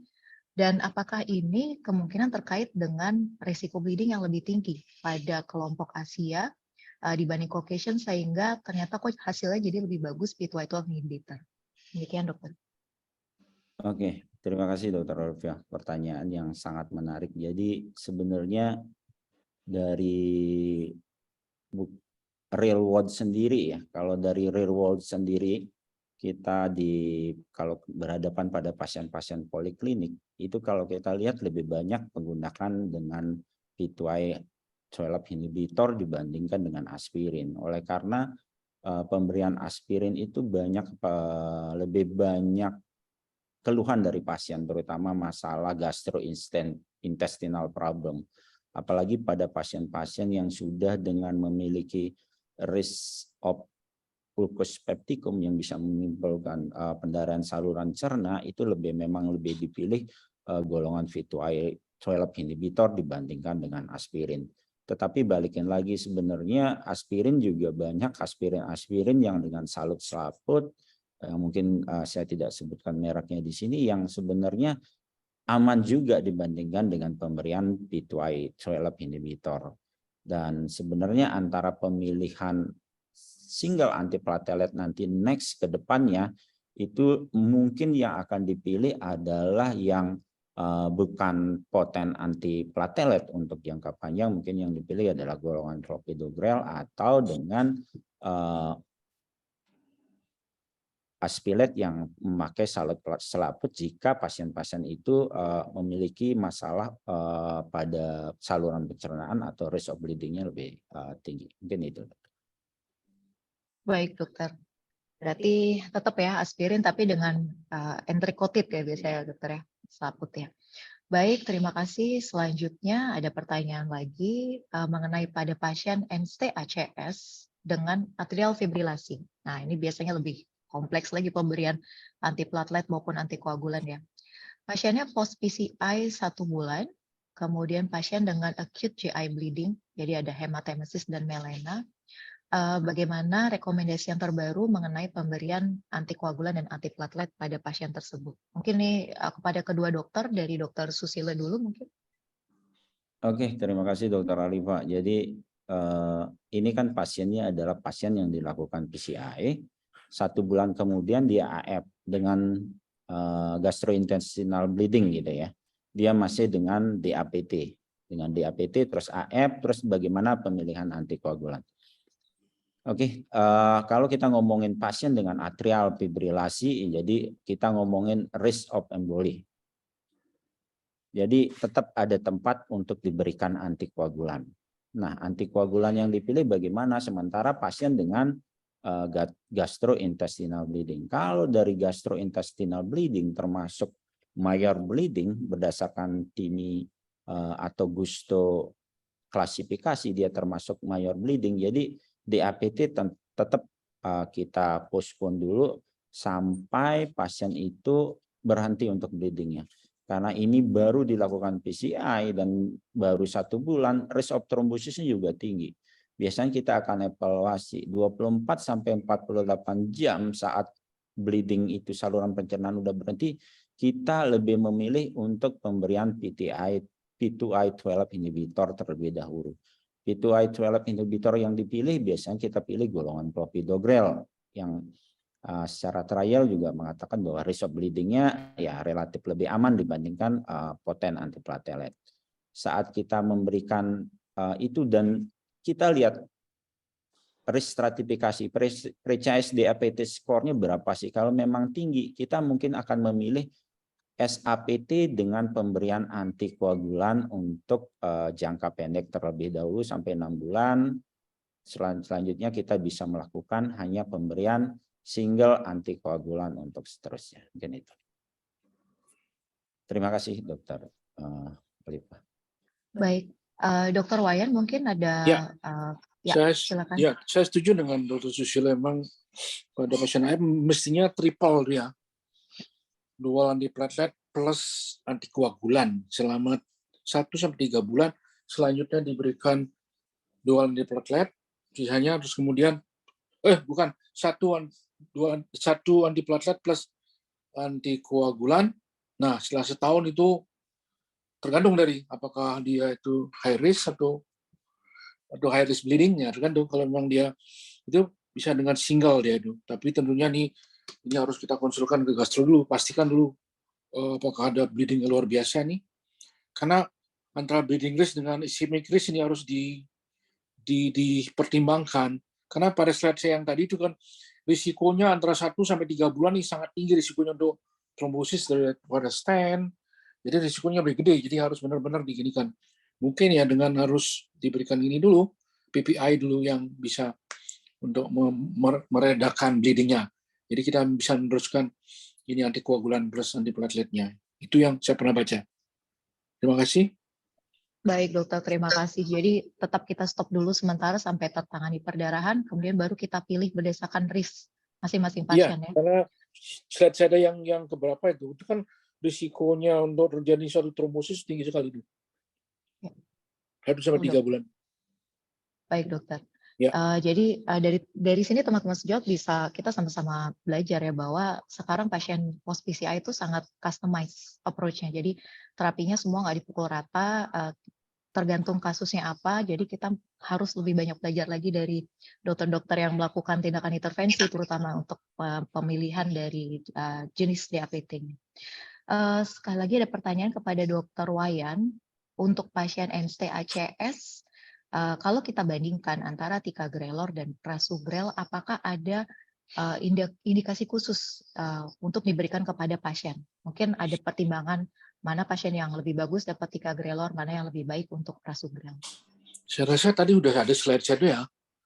Slide yang berapa? Yang akhir-akhir itu kan ya, bahwa itu ternyata tika sama dengan prasugrel tuh bisa menurunkan angka, justru tika aja yang kesimpulannya tika itu bisa menurunkan angka kejadian ya, mortalitasnya. Tapi untuk bleedingnya itu ya memang terjadi demikian pada tika sama prasugrel. Nah, slide yang terakhir ada kok, jadi pilihannya lebih banyak ke tika dan baru prasugrel. Boleh ditunjuk di slide-nya saya itu ya, ditunjukkan ya. Oke, halo? Kita akan coba share lagi ya dok ya. Ya. Slide yang terus.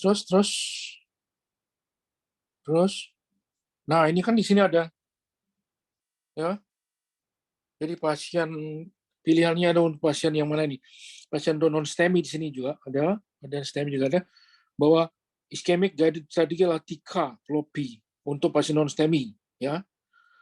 Untuk early coronary angiography, early invasive strategy, pilihannya first choice tika, second choice prasugrel. Ini berdasarkan European Cardiology 2021 ya, bukan saya yang ngomong nih. Third choice adalah clopidogrel. Ya, itulah jawabannya ini. Berarti tetap sebisa mungkin kita berikan ticagrelor ya dok ya. Ini kan sudah ada di sini. Baik, terima kasih Dokter Wayan. Silakan Dokter Susilo. Iya. Sebenarnya mohon maaf ini pertanyaan yang menarik sebenarnya. Kalau kita lihat balik lagi ke SC guideline ya dok, itu sebenarnya prasugrel ada yang di highlight itu kadang-kadang di prepare dia ketimbang ticagrelor atau clopidogrel pada pasien-pasien yang NST-ACS yang dilakukan PCI. Itu sebenarnya kalau kita lihat di guideline itu dia mengacu pada meta-analisis yang dilakukan di Eropa kalau nggak salah namanya Real Study deh. Itu emang di konklusinya itu di sana itu dikatakan bahwa dengan pemberian prasugrel itu primary endpoint-nya hampir sama dibandingkan primary endpoint-nya lebih baik prasugrel dibandingkan ticagrelor dengan risk of bleeding-nya hampir sama. Tahun 2000 berapa itu? Ini 2021 ini? Iya, itu kalau dilihat yang di NST-ACS-ESC itu kelas 2B sih emang di sana dikatakan. Tetapi tahun-tahun berapa dia publish tuh? Iya, semua trial itu kan tergantung tergantung modal dasar ya dok ya. Iya. Kalau kita lihat sebenarnya trialnya prasugrel itu kan buat pasien-pasien yang hanya dilakukan PCI. Makanya pada pasien-pasien yang konservatif emang prasugrel tetap nggak ada tempatnya. Dan balikin lagi untuk dosis Asia, prasugrel itu risk of bleeding-nya tinggi kalau memakai prasugrel 60 dengan belum tahu kita dosis tepatnya tuh prasugrel tuh saya sampai berkali-kali. Iya, sekarang makanya dosis prasugrel itu diturunkan dok sesuai dengan trial yang dilakukan di Jepang itu ternyata dosis prasugrelnya adalah 20 mg loading dose dengan dosis maintenance-nya 3,75. Nah, mungkin kalau misalnya dia memakai registry yang sekarang dengan yang sekarang belum tentu akan memakai outcome yang sama. Ya, Bung, ini adalah sponsornya ticagrelor, kita tetap memakai number one ticagrelor. Iya dok ya. Ini berdasarkan APSC ini 2020. Ya, tergantung kitanya, keyakinan kita berdasarkan risiko bleeding risk, risiko ischemic risk. Iya, sekarang kan yang didengung-dengungkan, makanya saya sebenarnya ingin mengundang ini ticagrelor dan clopidogrel. Kita lakukan pro dan kontra deh di balik kardiologi update, mungkin nanti kita bikin sensi dinner faculty antara ngomongin East Asian Paradox, kan orang clopidogrel lagi ngomongin East Asian Paradox karena dia menganggap bahwa ischemic orang Asia itu lebih rendah dari Eropa, sementara risk of bleeding-nya lebih tinggi gitu loh. Nanti kantor sama orang clopidogrel siapa yang lebih bagus nanti makannya nambah gitu loh dok. Ya, setuju. Berlanjut ya dok ya nanti jadinya ya. Lanjut. Jadi ya emang sih kalau kita mengikuti guideline di luar pada orang Caucasian pasti tentunya selalu pilihannya adalah lebih baik kalau bisa ticagrelor ataupun prasugrel. Kalau kita compare tuh clopidogrel ya dok ya.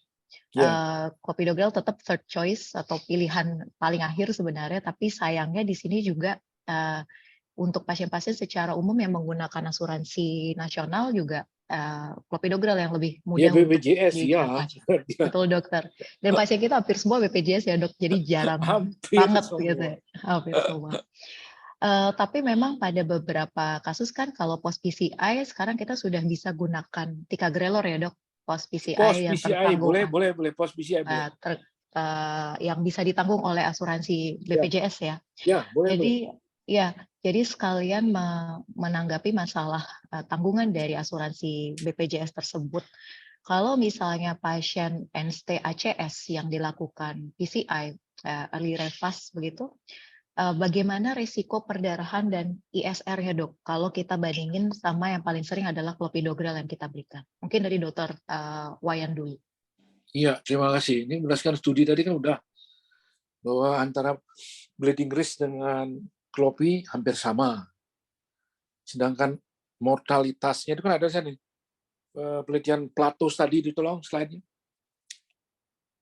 Halo, slide. Plato sebelumnya. Plato study. Nah, sebelumnya. Ya, ini dia kan. Primary endpoint-nya bahwa efikasi cardiovascular death dan myocardial infarct dan stroke ternyata clopidogrel lebih tinggi ketimbang TICA. Jadi secara statistik 0,003 dia ini.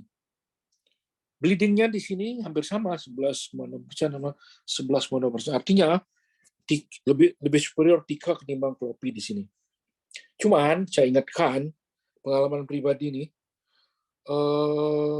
hati-hati kalau ada pasien mungkin dari Bu Dian nih, karena hati-hati pada pasien dengan riwayat sesak napasnya.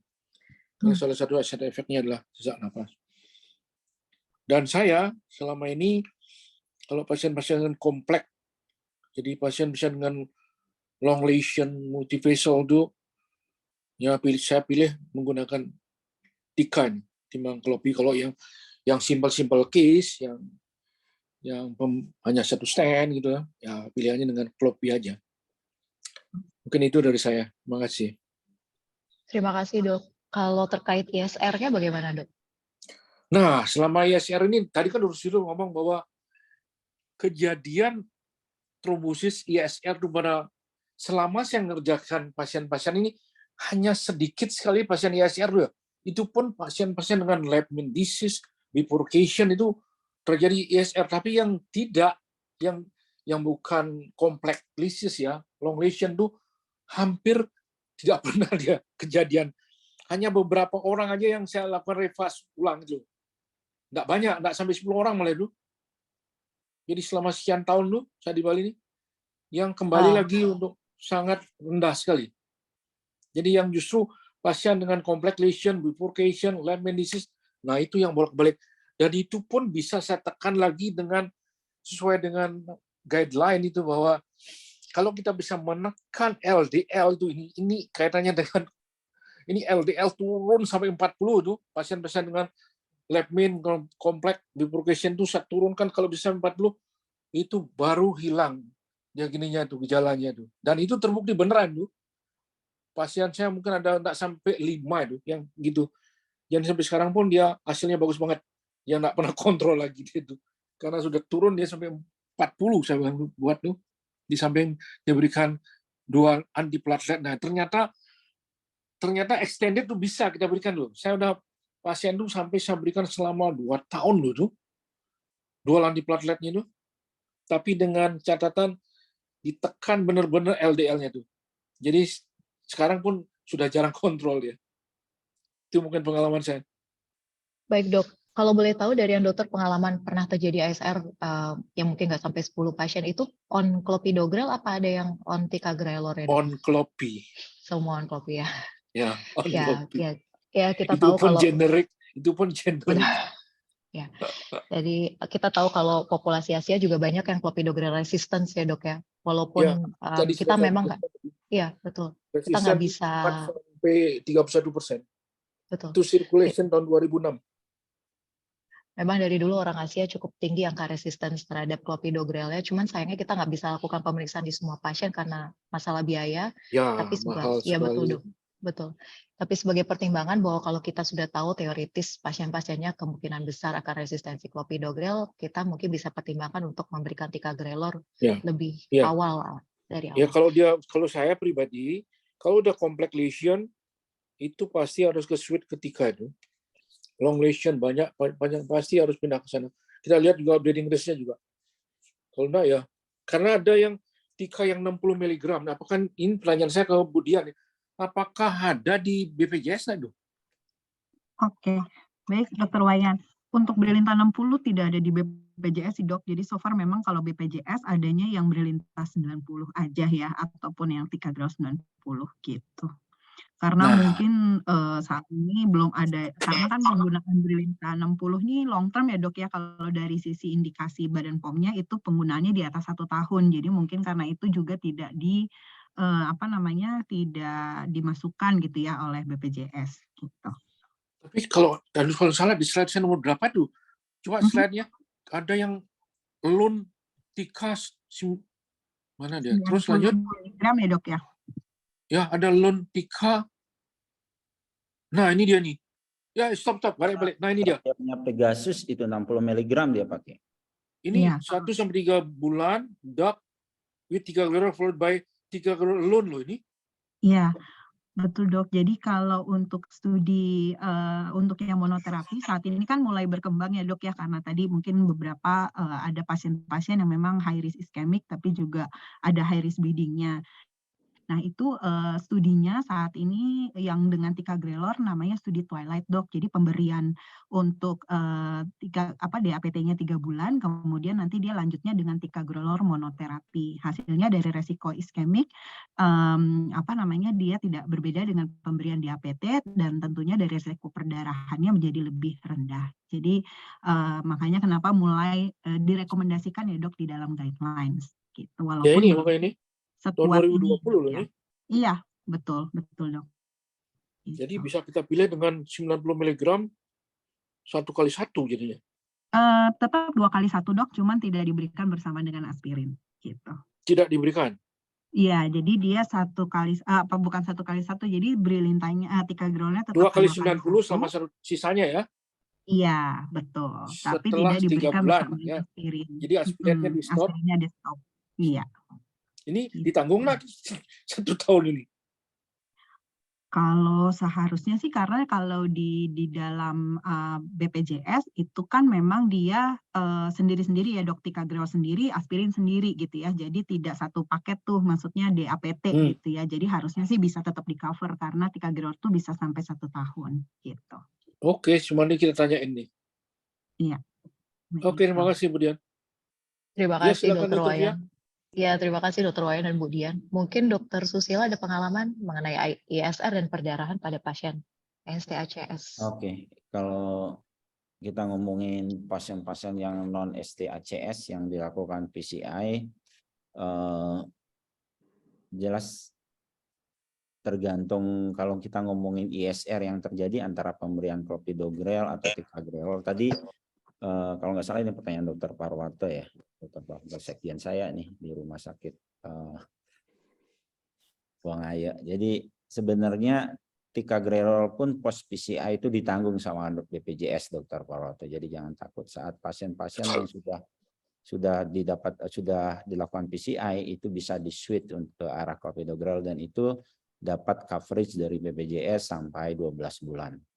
Masalah kejadian ISR antara pemberian clopidogrel dan ticagrelor, balikin lagi, ISR itu terjadi bisa oleh karena OS itu sendiri, faktor risiko wanita, DM, CKD, atau oleh karena pembuluh darahnya, long lesi, small vessel, atau stent yang dipakai kita dengan stent yang kaliber kecil atau diameter kecil, panjang, calcified dan tanpa imaging, stentnya tidak well effused, bifurcatio, itu risk of ISR-nya tinggi. Jadi tidak hanya semata-mata saat terjadi antikoagulan. Saat kita udah mengeksklud semuanya itu, pasiennya udah kita lakukan stent yang appropriateness, terus well effused stentnya, tapi tetap untuk terjadi ISR kita harus menilai apakah antiplatelet yang kita berikan atau pasien memang risk faktornya nggak jelas.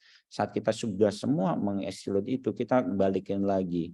Jelas dari beberapa trial itu memang dikatakan bahwa kejadian primary endpoint itu jauh lebih bagus antara ticagrelor dibandingkan dengan clopidogrel dengan risk of bleeding yang sama. Masalah sekarang misalnya bagaimana pasiennya kita mau mempergunakan clopidogrel, terus pasiennya risk of bleedingnya tinggi berdasarkan fresh size DAPT. Ya udah kita bisa pilih rata-rata stent BPJS sekarang udah stent generasi kedua, jadi jangan takut. Kita bisa pilih stent, kita lakukan imaging, stentnya kita pasang appropriate-nya sebenar. Terus dengan imaging tentunya karena guideline juga trial juga mengatakan bahwa dengan imaging angka kejadian target lesion failure-nya jauh lebih kecil ketimbang non imaging gitu loh. Jadi kita bisa mempergunakan, jangan takut untuk mempergunakan DAPT hanya 3 bulan. Setelah itu bisa kita pilih dengan pempergunaan SAPT. Itu tergantung pemilihan SAPT yang dipergunakan. Ada juga beberapa trial-trial yang terbaru yang dihembuskan sekarang itu dengan deeskalasi dari antiplatelet itu. Jadi poten antiplatelet diberikan selama sebulan karena dianggap risk of iskemiknya saat itu awal-awal risk iskemiknya tinggi. Selanjutnya risk of bleeding yang lebih tinggi. Makanya dilakukan deeskalasi dengan clopidogrel. Tetapi balikan lagi dari trial itu yang dilakukan di slide saya sebelumnya, ternyata saat dilakukan deeskalasi angka apa ya, kejadian mayor cardiac event, terus masalah bleeding juga tidak terlalu berbeda bermakna, malah terjadi kejadian miss dan total adverse cardiac event-nya jauh lebih jelek pada pasien-pasien yang dilakukan deeskalasi. Tetapi ada juga studi yang mengatakan saat dilakukan deeskalasi itu ternyata kejadiannya jauh lebih bagus dari MIS, termasuk nilai pendarahnya jauh lebih kecil. Balikin lagi, mungkin kita perlu menganalisis studi ini, metodenya seperti apa, nanti kita bisa lihat lebih jauh. Itu. Tapi kalau menurut saya, kalau antara ticagrelor sama clopidogrel jelas dalam outcome jauh lebih bagus ticagrelor. Kalau memang risk of bleeding-nya tinggi, kita pakai short DAPT dengan melakukan PCI yang appropriate. Mungkin itu. Terima kasih. Baik, terima kasih Dokter Susila. Jadi mungkin yang kita bisa, apa ada pertanyaan lagi ya? Kayaknya nggak ada ya. Oke, kayaknya sih sudah tidak ada pertanyaan lagi dari teman-teman sejawat yang telah mengikuti webinar ini. Mungkin secara simpel bisa saya simpulkan kalau saat ini untuk pasien NST-ACS pemilihan antiplatelet menjadi sedikit lebih kompleks ya, terutama pada kasus-kasus yang post PCI. Jadi mempertimbangkan banyak risiko termasuk bleeding risk maupun ischemic risk dan mempertimbangkan bagaimana lesi pada pasien tersebut dan pemilihan stand-nya. Jadi tentunya itu nanti tergantung pada intervensionis juga. Jadi ada kerjasama intervensionis dan general cardiologist ataupun teman-teman sejawat yang lain yang menerima pasien ini post PCI. Kemudian ticagrelor masih menjadi pilihan pertama baik pada kasus NST-ACS non PCI, apalagi post PCI menjadi yang paling baik saat ini dengan risiko bleeding yang relatif sama dengan clopidogrel, tapi dengan risiko iskemiknya yang atau outcome primary-nya menjadi lebih baik dibanding clopidogrel saja. Mungkin ada take home message atau ada kesimpulan sedikit dari Dr. Wayan dulu mungkin untuk teman-teman sejawat. Terima kasih Dr. Fia.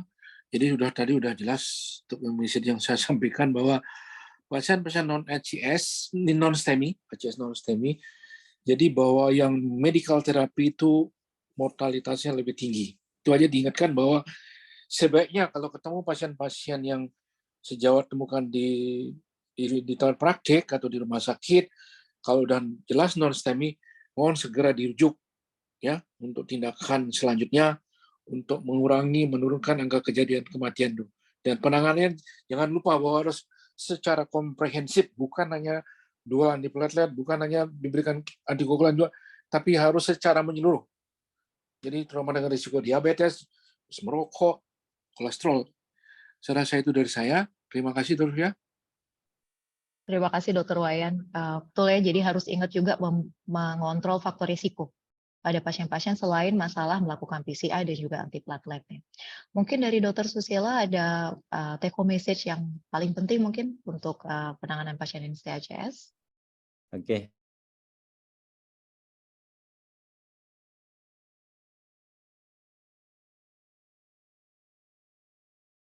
Tidak hanya pada pasien-pasien yang ST elevasi ACS. Pasien-pasien yang non-ST elevasi ACS, baik itu UAP maupun NSTEMI, kita harus melakukan risk stratifikasi terlebih dahulu. Saat kita melakukan risk stratifikasi itu adalah tujuannya untuk prognosis, yang kedua untuk early invasive strategi.